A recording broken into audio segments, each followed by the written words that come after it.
Los contenidos de todos los programas de opinión emitidos en este canal son responsabilidad de las personas que los expresan. Por lo tanto, no comprometen la línea editorial del canal.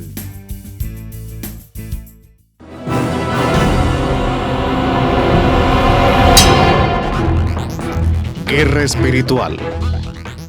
Conduce Padre Horacio Bojorge. Queridos hermanos, me alegro de que estén ante la pantalla para seguir este quinto capítulo de la serie La Guerra Espiritual. Hasta ahora hemos estado viendo el combate, la lucha espiritual cristiana a través de los textos de los apóstoles, de San Juan, de San Pablo, de Santiago y de Judas. Lo hemos visto también dentro de San Juan, en su Evangelio, en la primera carta y en el Apocalipsis. El tema de la victoria, de los vencedores, en qué consiste el combate, en qué consisten los medios y las armas para el combate. Ahora tenemos que ir a ver en el Antiguo Testamento el comienzo de esta revelación. Y en el Antiguo Testamento el tema de las guerras santas aparece continuamente. Lo podemos ver en la gesta de la liberación de Egipto, como un conflicto bélico entre Dios y el faraón para que deje salir a su pueblo. Pero nos encontramos también el tema de la guerra santa en los libros del Éxodo, Números, Josué, Jueces, en los libros de los profetas, de los reyes, las crónicas, y contra los filisteos, arameos y los otros pueblos de Palestina, y también en el libro de los Macabeos, ya contra los griegos. No es extraño, por lo tanto, que uno de los títulos del Señor más frecuentes en el Antiguo Testamento sea el Señor Dios de los ejércitos. Dios de los ejércitos de Israel, pero Dios de los ejércitos de las criaturas, que como vamos a ver, Él se vale para esto. Pero ¿cuál es el motivo por el cual Dios lucha y se enzarza en estos combates? Si queremos saber por qué las guerras en el Antiguo Testamento, podemos ir a la primera guerra que encontramos en el libro del Génesis, y es la guerra que hace Abraham para liberar a su sobrino Lot y a su familia, que habían sido llevados como prisioneros de guerra y como esclavos en una guerra que invadió la ciudad de Sodoma y Gomorra, donde estaba Lot. Lo tenemos en el libro del Génesis capítulo 14. Allí se nos narra una guerra que se inflama entre los pueblos del oriente, cercanos a Palestina, y que culmina con que los vencedores se apoderaron de toda la hacienda, todos los bienes de Sodoma y Gomorra, con todos sus víveres, saquearon las ciudades y se fueron. Y tomaron preso también a Lot, el sobrino de Abraham, y todos sus bienes, porque él habitaba en Sodoma y se fueron. ¿Por qué estaba el sobrino de...? Hablemos un poquito de la relación que existía entre Lot y Abraham. Lot era sobrino de Abraham, posiblemente porque era un sobrino huérfano. Cuando Abraham se vino de Ur de la Caldea, se trajo consigo, además de su esposa y su familia, sus bienes, se trajo al sobrino, a Lot. Sería huérfano de padre, no tendría quien lo cultivara, quien lo cuidara.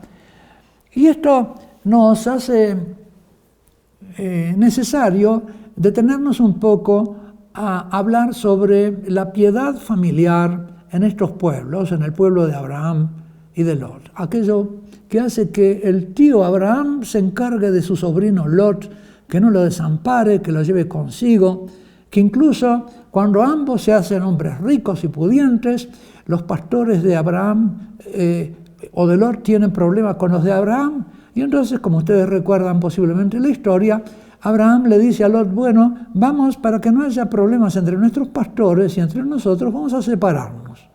Y Abraham muy generosamente le dice a su sobrino Lot, bueno, tú elige para qué lado quieres ir con tus ganados, elige las tierras de pastoreo para tus ganados, elígelas tú, yo voy para el otro lado.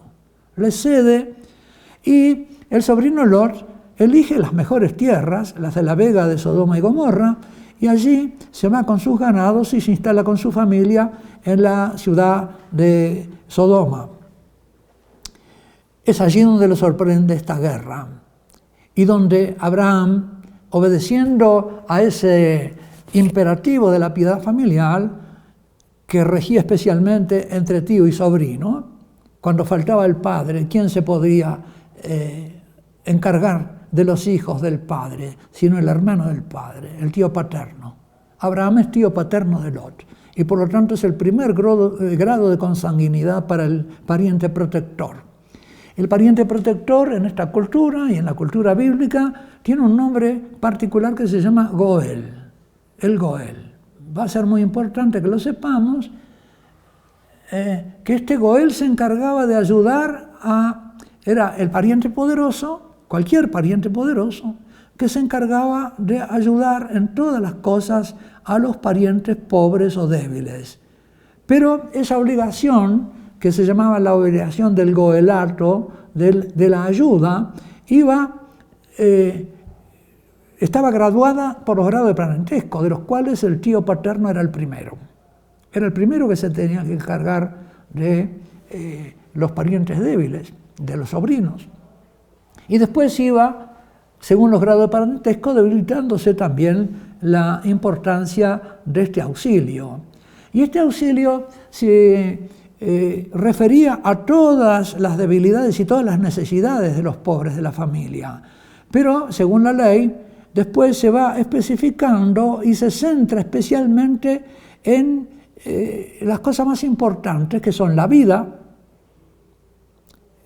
la hacienda, los bienes, el parentesco, la familia, y de ahí surgen entonces las 4 principales obligaciones del Goel, del pariente poderoso, para librar al pariente humilde. Uno es el vengador de sangre. Si mataban a su pariente, él tenía que matar al asesino. Era la venganza, que era un acto de justicia. En lugares y tiempos donde no había ni justicia ni policía, entonces recaía la obligación de vengar la sangre del pariente asesinado en el pariente más próximo. De esos hay numerosos ejemplos en las Sagradas Escrituras. La segunda tarea o obligación de piedad familiar que tenía el Goel era rescatar al que había sido raptado o había sido llevado como esclavo, como en este caso de Lot. Acá Abraham va a actuar como el que rescata a su sobrino Lot por este acto de piedad y de goelato. Con esto Abraham se hace también ejemplo y modelo de Goel para todos los descendientes suyos, para todo el pueblo de Israel. Y cuando este pariente era vendido como esclavo o se había vendido a sí mismo como esclavo, el pariente poderoso, el Goel, tenía que rescatarlo, es decir, redimirlo, pagar el precio para sacarlo de la esclavitud. Y esto es lo que va a hacer Dios con su pueblo que ha caído en la esclavitud de Egipto. De modo que Dios se va a comportar en la Sagrada Escritura como el pariente. Por eso podemos hablar del Dios pariente. En el Antiguo Testamento Dios es el pariente. Y como pariente es el vengador de sangre, es el que rescata, es el que redime o redentor, pero también es el que protege y la fecundidad de los hijos. Y esa era la misión del levir. El levir es una palabra latina, pero significaba al pariente que toma a la viuda que quedó sin hijos y engendra en ella hijos para los difuntos. Este es el caso, por ejemplo, de Ruth, en el libro de Ruth, donde Ruth queda viuda sin hijos. Noemí, su suegra, tiene que volverse porque ha muerto su marido, está viuda también, y Noemí encuentra a un pariente de los muertos, en Belén, y este pariente se hace cargo de ella, la toma como esposa, engendra hijos para los difuntos, para el difunto, y va a ser la descendencia de Ruth y de Booz, va a ser el árbol genealógico del rey David, nada menos. Así que el rey David nace o se origina, su descendencia, de este acto de piedad del levirato. Y en el libro de Ruth también se condena muy enérgicamente a una persona que estaba antes que Booz y que tenía que rescatar juntamente con la viuda de las tierras, pero él quería encargarse solamente de las tierras y no de la viuda, puramente por intereses económicos, no por la piedad familiar. Esto es muy importante. ¿Por qué? Porque nos va a explicar que las guerras de Israel y las guerras en que Dios defiende a su pueblo, lo hace en razón de la alianza y en la razón de un vínculo de alianza y de parentesco con ese pueblo, y Él está actuando como el pariente protector y como el pariente auxiliador. Y que por eso también, cuando el pariente protector y auxiliador es olvidado por sus parientes y no es tenido en cuenta, los deja en manos de sus enemigos hasta que ellos se vuelven a él para pedirle auxilio. Y esta es la teología del libro de los Jueces y la teología del Antiguo Testamento y de las guerras de Dios en el Antiguo Testamento. Veamos un poco entonces con esta introducción el relato del libro del Génesis capítulo 14. Dice: los vencedores tomaron la hacienda de Sodoma y Gomorra, se apoderaron de Lot y la hacienda, etc. Uno que escapó le vino a avisar a Abraham, que habitaba junto a la encina de Mambré, hermano de Escol y de Aner, aliados a su vez de Abraham. Al oír Abraham que su hermano había sido hecho, su pariente, ¿no? Su sobrino, había sido hecho cautivo, porque en hebreo la palabra hermano designa todos los grados de parentesco. Por eso en el Nuevo Testamento hay gente que cuando hablan de los hermanos de Jesús piensan que son hijos de María, y no es así. Todos los sobrinos, primos, parientes eran aj, en hebreo es hermano, pero en este sentido amplio de consanguinidad. Cuando entonces Abraham oyó que su sobrino Lot había sido hecho cautivo, movilizó la tropa de gente nacida en su casa. Él tenía hombres de armas, tenía mucha familia, no propia, pero de servidores, de pastores, etc. Arma una pequeña tropa, un ejército familiar, en número de 318 varones, y persiguió a aquellos hasta Dan. Y por la noche cayeron él y sus servidores, su pequeño ejército, sobre ellos, los derrotó, los persiguió hasta Jobá, que está al norte de Damasco, y recuperó toda la hacienda. Y también rescató la hacienda y también a su sobrino Lot con su hacienda, así como a las mujeres y a la gente. Es decir, este es un acto de piedad. Esta guerra no es una guerra económica, es una guerra de piedad familiar, una obligación de goelato. Abraham aparece aquí como alguien que cumple con la piedad familiar que le corresponde, y a costa suya, a su costa y mención, con sus propios servidores. Y entonces vuelve Abraham a su regreso, después de batir al rey Kedorlaomer y a los reyes que con él estaban, le salió al encuentro el rey de Sodoma en el valle de Sabé. Entonces Melquisedec, rey de Salem, presentó pan y vino, pues era sacerdote del Dios Altísimo, y le bendijo. Acá tenemos el origen. Nosotros en el primer canon de la misa hablamos del sacrificio del justo Abel, de Abraham nuestro padre en la fe, y del sumo sacerdote Melquisedec. Es este. Porque este sacrificio tiene la particularidad que en un mundo donde se sacrificaban animales, ofrece aquí pan y vino. De modo que es un antecedente de la Eucaristía. Bendito sea Abraham, lo bendijo Abraham, del Dios Altísimo, creador del cielo y la tierra, y bendito sea el Dios Altísimo que entregó a tus enemigos en tus manos. Acá tenemos lo que se llama en la teología de la Guerra Santa la fórmula de entrega. Dios ha entregado tus enemigos en tu mano. No son los siervos de Abraham ni el poder de su ejército. Acá evidentemente con 300 hombres ha vencido a muchos reyes del Oriente, sino que Dios los ha entregado en su mano. Esto es fundamental, y les pido que lo guarden en su memoria, la fórmula de entrega. Dios te entrega a tus enemigos en tus manos. No es que tú los vences, Dios te los entregó. ¿Por qué? Porque Dios ha sido el Goel de Abraham y Abraham el Goel de Lot. Y Abraham le dio el diezmo de todo, de todas sus posesiones, de todas sus cosas, no de lo que había recogido en la guerra, porque él no había ido para eso. Y dijo luego el rey de Sodoma a Abraham: dame las personas y quédate con la hacienda. Pero Abraham dijo al rey de Sodoma: alzo mi mano entre el Dios Altísimo, creador del cielo y de la tierra, ni un hilo, ni la correa de un zapato, ni nada de lo tuyo tomaré. Así no dirás que me has enriquecido. Nada en absoluto, salvo lo que han comido los mozos y la parte de los hombres que fueron conmigo.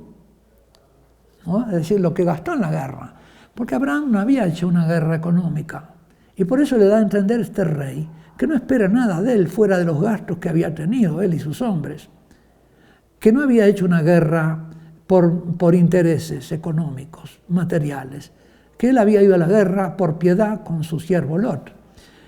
Era importante detenernos en este primer ejemplo de guerra santa en el Antiguo Testamento para comprender ahora sobre este trasfondo los motivos de Dios para sacar a su pueblo de Israel.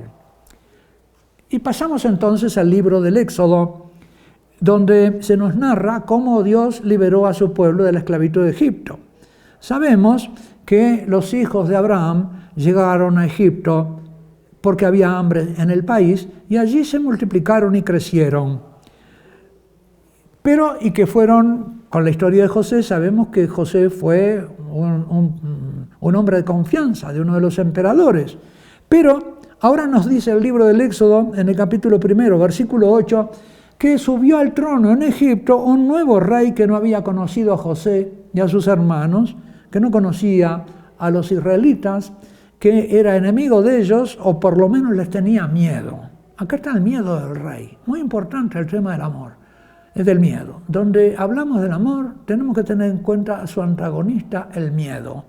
Y por eso el mandamiento del guerrero en la Guerra Santa, lo vamos a ver, va a ser el no temáis, no tengáis miedo. Va a ser primer mandamiento de los guerreros de la Guerra Santa en el Antiguo Testamento, y nuestro Señor Jesucristo también va a insistir mucho, ya transponiendo los temas de la Guerra Santa al combate cristiano, en el no temer, en el tener confianza. En la lucha cristiana tenemos que confiarnos en el Señor, no tenemos que dejarnos llevar por miedos, sino llevar todos nuestros miedos cautivos a Dios, defendernos del miedo porque es un demonio. Recordemos lo que vimos en el capítulo 4, terminando con aquel texto de San Juan en que decía que la caridad perfecta exorciza el miedo. El miedo es demoníaco. Acá el faraón va a tener miedo. El demonio le va a inspirar miedo al faraón para que de esa manera empiece a perseguir a los que Dios ama. Y dijo el faraón: mirad, el pueblo de Israel es más numeroso y fuerte que nosotros. Actuemos con astucia contra ellos, para que no sigan multiplicándose, no sea que en caso de guerra se alíen también con nuestros enemigos, luchen contra nosotros y se marchan del país. Noten aquí el miedo, ¿no? Este pensamiento que le viene al rey, ya una sospecha, sin motivo, pero por temor. Y esto lo impulsa entonces a querer dominarlos.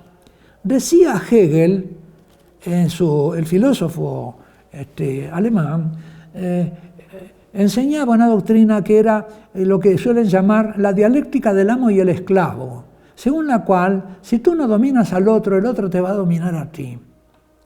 Y por lo tanto tú tienes que dominar al otro. someterlo. Esa dialéctica del amo y del esclavo la encontramos acá en la Escritura, en el corazón de este rey, que dice: yo a esto lo someto o me someten a mí. Y eso es, digamos, todo lo contrario a lo que en el Nuevo Testamento va a ser la fraternidad. El Nuevo Testamento va a instalar en un mundo donde esto reinaba, porque esto es anterior a Hegel, y Hegel se pone precisamente en continuidad con esto. No es tan nuevo lo de Hegel, sino que es lo secular y lo antiguo en la humanidad. Esa lucha, esa dialéctica en todas las guerras, en que yo me apodero de tus bienes o tú te apoderas de los míos, o que yo aniquilo esta nación porque si no esta nación... Las guerras que hemos visto, las guerras mundiales, tienen esta actitud. Y entonces dice que los egipcios esclavizaron brutalmente a los israelitas, amargándoles la vida con dura servidumbre, con los trabajos del barro, de los ladrillos, del campo y de toda clase de servidumbre, y los esclavizaron brutalmente. Y con esto, queridos hermanos, nos introducimos en la narración del libro del Génesis, que nos va a mostrar cómo es que Dios salió en defensa de su pueblo. Les adelanto un poco lo que vamos a ver en el 6º capítulo de esta serie de la Guerra Santa, digamos como adelantando el tema. Dios va a mandar a Moisés para que le pida al faraón que deje salir a su pueblo para llevarlo al desierto y que pueda ir rendirle culto en el desierto. Porque como los egipcios adoraban a los animales, los israelitas no podían sacrificar animales si estaban en Israel, en el honor de Dios. Tenían que salir al desierto para allí libremente poder adorar a Dios y rendirle culto. Por lo tanto, la liberación de Egipto va a ser una liberación que tiene una finalidad religiosa. De esto hablaremos, si Dios quiere, en el próximo episodio, capítulo de esta serie. Y mientras tanto, me despido de ustedes y les doy la bendición del Señor. Que Dios Todopoderoso los guarde y bendiga en el nombre del Padre, del Hijo, del Espíritu Santo. Recuerden que tienen un Dios Padre en el cielo que se cuida de ustedes más que un Dios pariente.